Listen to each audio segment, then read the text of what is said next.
escritor y periodista peruano, apoyó las luchas obreras y se pronunció en contra de la explotación indígena. Censurado y perseguido, fue enviado a Europa, donde se nutrió de los ecos de la Revolución Rusa y conoció las luchas obreras de Italia. Intelectual y militante creativo, abogó por la politización del maestro y sentó las bases del marxismo latinoamericano que, según él, debía ser creación heroica y cuya inspiración había que encontrarla en nuestra América. Dijo José Carlos Mariátegui: la revolución no es solamente la lucha por el pan, sino también la conquista de la belleza.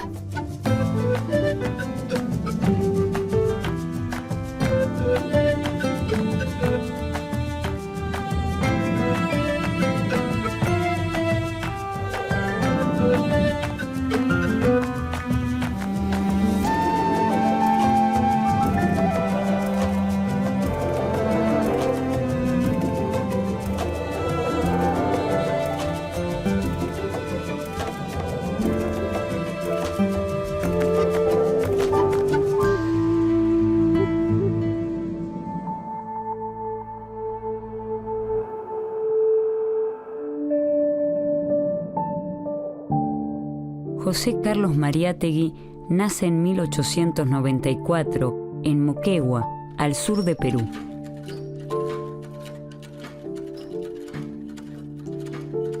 Crece en el seno de una familia humilde. Su madre es una mujer de origen mestizo que trabaja como modista y su padre, empleado de la administración pública, los abandona prontamente. Mariátegui tiene 8 años cuando una infección en su pierna izquierda lo obliga a trasladarse con su familia a Lima. Su reposo forzado lo acerca a la lectura y al estudio. Bueno, José Carlos, siendo niño en la escuela primaria, sufre un accidente que le lesiona la pierna izquierda, a partir de lo cual él deja los estudios, es decir, ni siquiera concluye la escuela primaria, sino que al estar postrado hace de la necesidad virtud y de alguna manera el autodidactismo, la afición por la lectura tiene que ver con esta dificultad física de su inmovilidad durante más de 2 años en una cama. Y esa lectura, esa vocación por el estudio lo va a acompañar a lo largo de su vida. Sin sustento paterno y apremiado económicamente, comienza a trabajar a los 14 años en el taller de la editorial del diario La Prensa, desempeñándose como aprendiz de oficio. No tarda en ascender para convertirse más tarde en redactor, adoptando el seudónimo de Juan Chroniqueur. A los 14 años Mariátegui empieza a trabajar en un periódico. Él siempre dice que empieza a trabajar como una especie de cadete, ¿no? Dentro de ese periódico, pero eso lo acerca al mundo de la escritura. Y fundamentalmente algo que va a ser muy central en su formación juvenil, que es vincularse a la bohemia literaria. Mariátegui no pasa por la educación media, no va a llegar a la universidad, pero sí, desde muy jovencito, tiene vínculos con la vanguardia estética peruana, fundamentalmente con un grupo que se llamaba el Grupo Colónida, que era conducido por un poeta que era Abraham Valdelomar. Mariátegui participa activamente de ese grupo, realiza algunas actividades públicas que van a generar algunas polémicas, entre ellas un baile en el cementerio con una bailarina rusa, y además va al mismo tiempo formándose como periodista. En esos años también entabla amistad con el hijo de Manuel González Prada, destacado escritor, pensador y político de izquierda que denuncia en su tiempo la explotación obrera y la sumisión de los indígenas. Este es un segundo momento que creo que es fundante, que es un parteaguas en Mariátegui, en la medida en que su verdadera escuela va a ser el periodismo. Es decir, el periodismo como proceso de conocimiento, de auscultar la propia realidad peruana, que era una realidad compleja, dinámica, en ebullición, donde la calle también va a ser una escuela a cielo abierto. Allí va a registrar numerosos acontecimientos y va a ir aprendiendo este fenómeno tan inédito que es la irrupción de las multitudes, de multitudes urbanas, de estudiantes activando por sus derechos, al calor poco a poco de lo que va a ser la reforma universitaria, que si bien irrumpe en Córdoba en 1918, inmediatamente se va a irradiar al resto de América Latina, va a tener como un epicentro a Perú y más específicamente a Lima, pero también la irrupción del movimiento obrero. Los primeros artículos escritos por Mariátegui coinciden con las primeras huelgas nacionales del movimiento obrero en Perú. Y además se le suma un elemento que es determinante en las reflexiones políticas e incluso en el replanteo del socialismo en el propio Mariátegui, que son los levantamientos indígenas que se empiezan a vivir a partir de 1915 y que van a ser diversos a lo largo y ancho de Perú, que van a sorprender, van a de alguna manera obligar a Mariátegui poco a poco a replantear un socialismo autóctono que pueda tener en cuenta las raíces profundas, campesinas e indígenas de esa nación trunca que es Perú.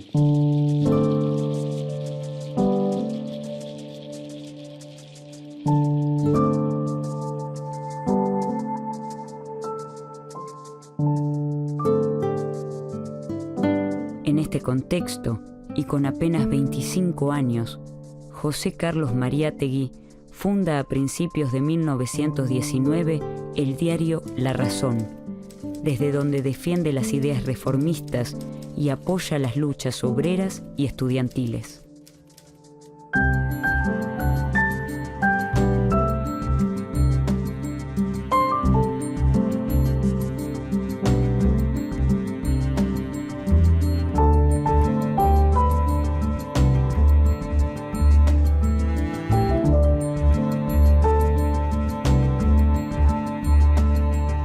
A mediados de 1919, a causa de posiciones políticas de izquierda favorables a la Revolución Soviética, es expulsado por el gobierno dictatorial de Leguía.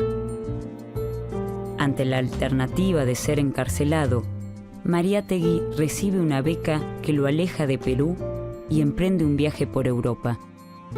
Su experiencia en Europa marca un antes y un después en su vida.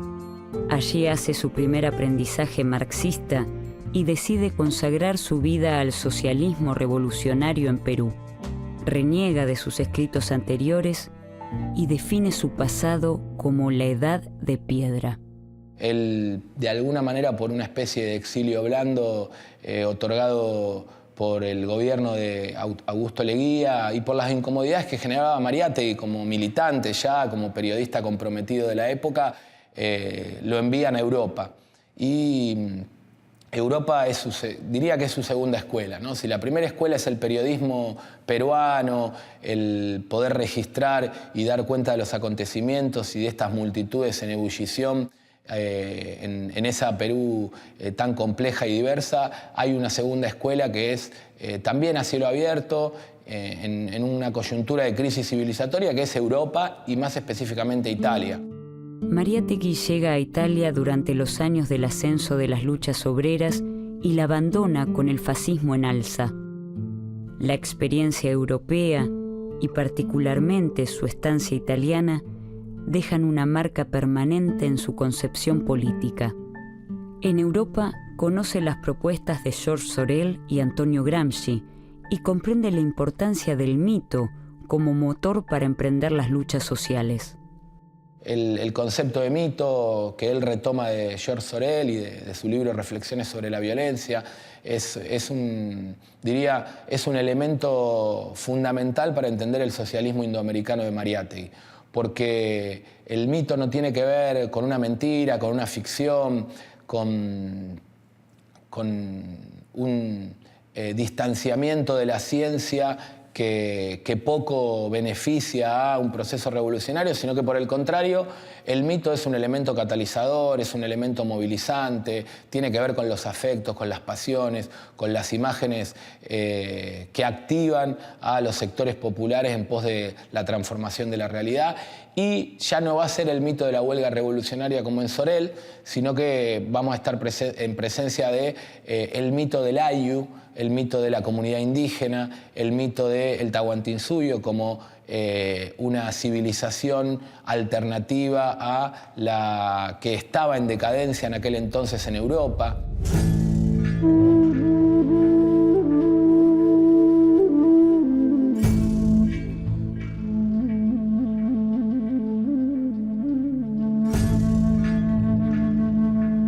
En América Latina, esta perspectiva del mito se anuda a un tema capital, la cuestión del indigenismo.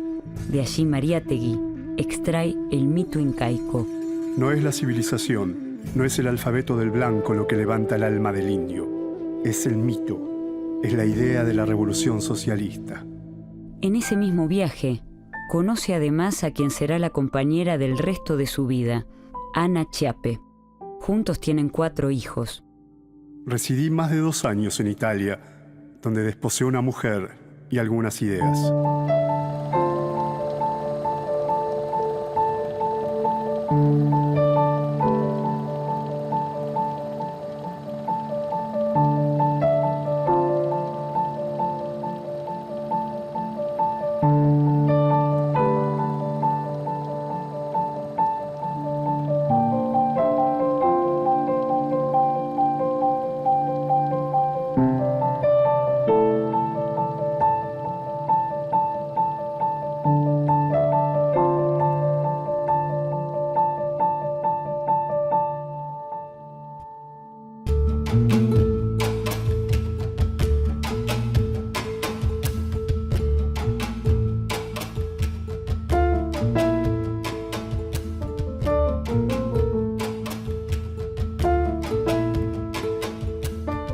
Mientras tanto, en Perú avanzan las luchas por la reforma universitaria y crece el movimiento obrero.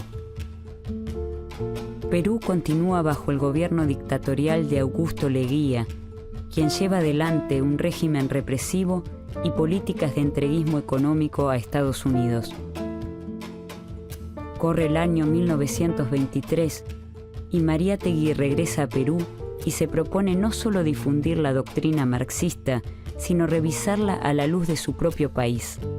Entre otras actividades, funda agremiaciones estudiantiles, campesinas y obreras y se desempeña como conferencista en la Universidad Popular González Prada. Esto le vale diversas formas de represión, censura y persecución política. Sin embargo, el compromiso de Mariátegui no se limita a las reivindicaciones obreras. También se muestra interesado por posiciones cercanas al feminismo y a la lucha por la igualdad sexual, y comienza a indagar las relaciones entre opresión femenina, sexualidad y poder. El tipo de mujer que produzca una civilización nueva tiene que ser sustancialmente distinto del que ha formado la civilización que ahora declina. Él es uno de los primeros marxistas que plantea que el educador, macho, varón, debe ser educado, ¿no? Un poco retomando las tesis sobre Feuerbach. ¿Por qué? Porque debe ser despatriarcalizado, porque considera que las mujeres solo deben educarse en la tarea hogareña, en su rol de madre, de reproductora. Y Mariátegui se nutre y aprende de las corrientes feministas de la época, a las cuales considera profundamente revolucionarias, y plantea, yo diría, una pedagogía feminista, una pedagogía de la despatriarcalización de las prácticas educativas, otorgando un rol protagónico a la mujer en los procesos no solo educativos, sino culturales, políticos y socioeconómicos, ¿no? Su salud, siempre frágil, sufre un nuevo revés cuando en 1924 le amputan su pierna derecha por la aparición de un tumor, por lo que solo puede desplazarse en silla de ruedas. A finales del siglo XIX y comienzos del XX se producen en Perú importantes levantamientos indígenas que son reprimidos por las fuerzas gubernamentales, por lo que el indigenismo peruano opta por una visión más radical que reniega de la herencia española, se articula con posiciones de la izquierda revolucionaria y se propone como una forma de superar modelos políticos y culturales previos, tales como la colonia y la república burguesa. Inspirado en la doctrina marxista, pero lejos de una teoría totalizadora y una mirada mecanicista de la sociedad, Mariátegui busca construir un socialismo indoamericano. Esto lo lleva a revalorizar la tradición comunitaria indígena como base de construcción de un nuevo tipo de socialismo.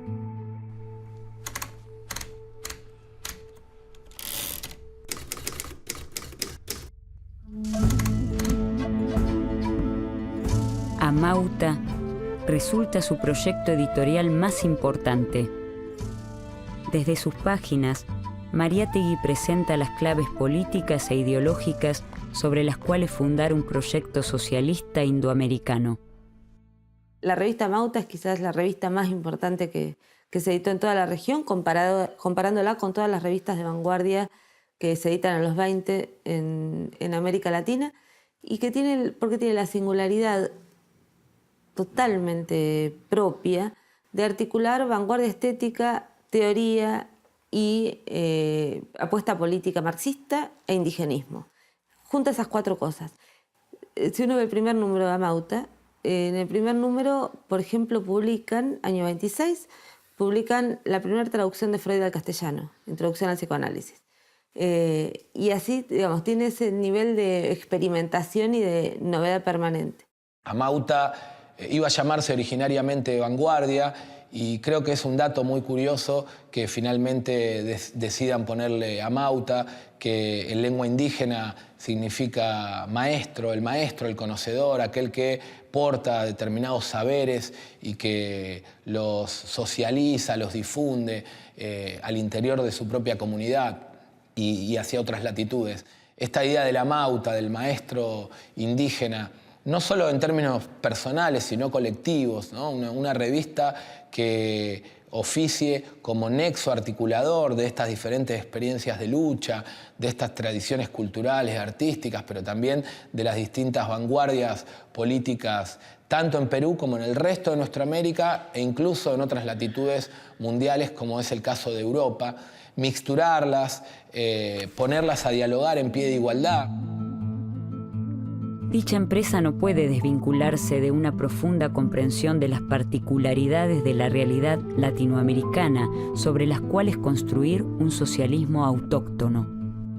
Y fue parte de un editorialismo programático, de un proyecto político-cultural que involucraba, en el caso de Mariátegui, también a un proyecto editorial, la editorial Minerva, que conducía, que dinamizaba el propio José Carlos, de la publicación de la revista y del periódico, mejor dicho, Labor, un periódico que tenía por propósito también generar instancias de formación, de difusión de ideas, de polémica fraterna para la constitución de un movimiento obrero organizado que todavía estaba en ciernes en aquel entonces en Perú. Mariátegui deja atrás la idealización romántica del indio del pasado incaico, que solamente consideraba al indígena como un ser autóctono al cual debía respetársele su forma de vida, para proponer el problema del indio en el presente que le toca vivir, como una problemática social y económica. Se plantea la necesidad de construir la nación desde una visión inclusiva del indígena, y para esto es necesario pensar otro vínculo pedagógico que le dé lugar al indio como sujeto político. Aquello que Mariátegui planteaba de que no era posible erradicar el analfabetismo, pensar en la democratización de la educación de los indígenas si en paralelo no se discute el problema de la tierra. Discutir el problema pedagógico-político de los pueblos indígenas es discutir el acceso a la tierra y el reconocimiento de sus derechos como pueblos, incluso preexistentes a los estados-nación.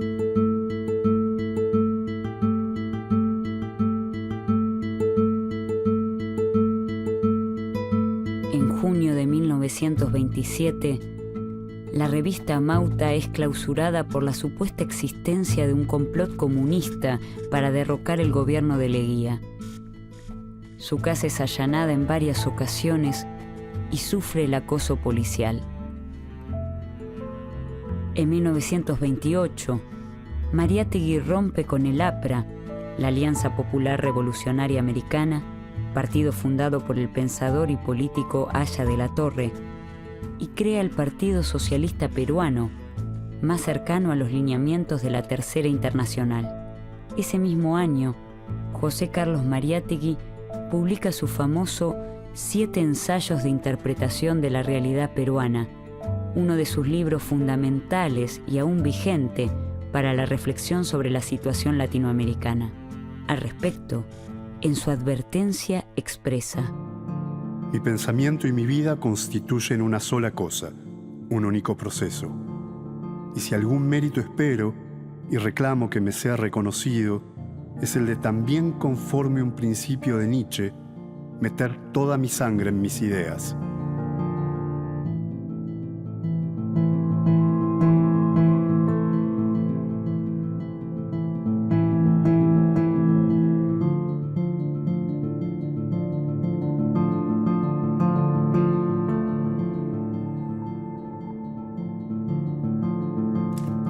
El problema del analfabetismo del indio resulta ser, en fin, un problema mucho mayor que desborda del restringido marco de un plan meramente pedagógico. Cada día se comprende más que alfabetizar no es educar. La escuela elemental no redime moral y socialmente al indio. El primer paso real hacia su redención tiene que ser el de abolir su servidumbre. José Carlos Mariátegui denuncia el modelo educativo liberal, el cual reduce el problema del indio a la cuestión educacional y no lo aborda como problema social y económico. El pedagogo moderno sabe perfectamente que la educación no es una mera cuestión de escuelas y métodos didácticos. El medio económico-social condiciona inexorablemente la labor del maestro. Mariátegui encontraba en este modelo educativo liberal un modo de legitimar al sistema latifundista basado en el gamonalismo, que era una jerarquía de funcionarios o intermediarios que se ponía al servicio del latifundio para mantener un régimen de explotación del indio y así sostenerlo en la opresión y la ignorancia. La redención del indígena y de la clase trabajadora solo será posible poniendo fin a la explotación mediante un cambio en la propiedad de la tierra y los demás medios de producción. De allí, entonces, que se vuelva preciso denunciar el trato dispensado a los indígenas en lo que Mariátegui entiende como una línea de continuidad entre el virreinato y la república. La educación nacional, por consiguiente, no tiene un espíritu nacional, tiene más bien un espíritu colonial y colonizador.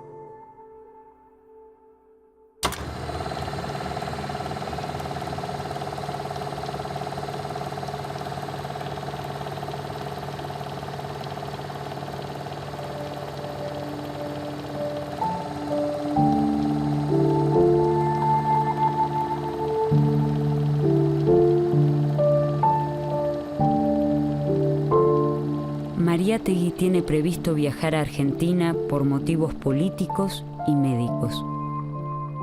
Su salud empeora y guarda la esperanza de recibir en Buenos Aires un mejor tratamiento, pero muere antes de partir, el 17 de abril de 1930, en la ciudad de Lima.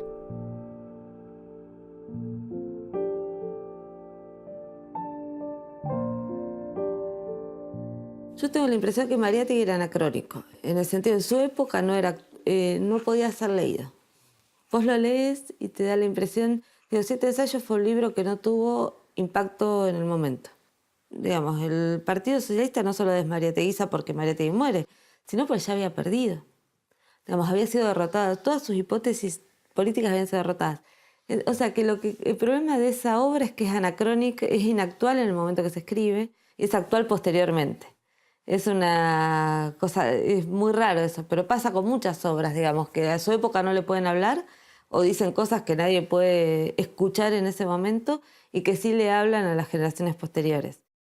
Construir en última instancia un sujeto sentipensante, afectivo, pero también que pueda ser riguroso en clave de análisis concreto de esa realidad tan compleja de decir que es la realidad contemporánea.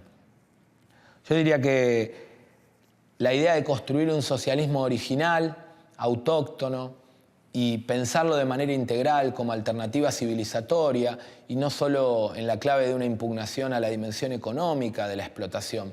Hoy más que nunca, ese planteo de Mariátegui de pensar que la crisis que se vive a nivel global, que sufre la sociedad toda, es una crisis de valores, es una crisis política, es una crisis socioeconómica, es una crisis cultural y por lo tanto la respuesta en clave de un proyecto alternativo también tiene que ser integral, tiene que involucrar a todas las dimensiones de la vida cotidiana y en ese plano Mariátegui tiene mucho para decirnos. Se trata de no copiar ni de calcar, como decíamos al comienzo, sino de pensar al socialismo como una creación heroica de los pueblos de nuestra América. José Carlos Mariátegui, periodista, intelectual y militante, defensor de los obreros y campesinos oprimidos, nos deja el deber de reflexionar sobre nuestra realidad latinoamericana para repensarnos desde nuestras riquezas y para conquistar la belleza.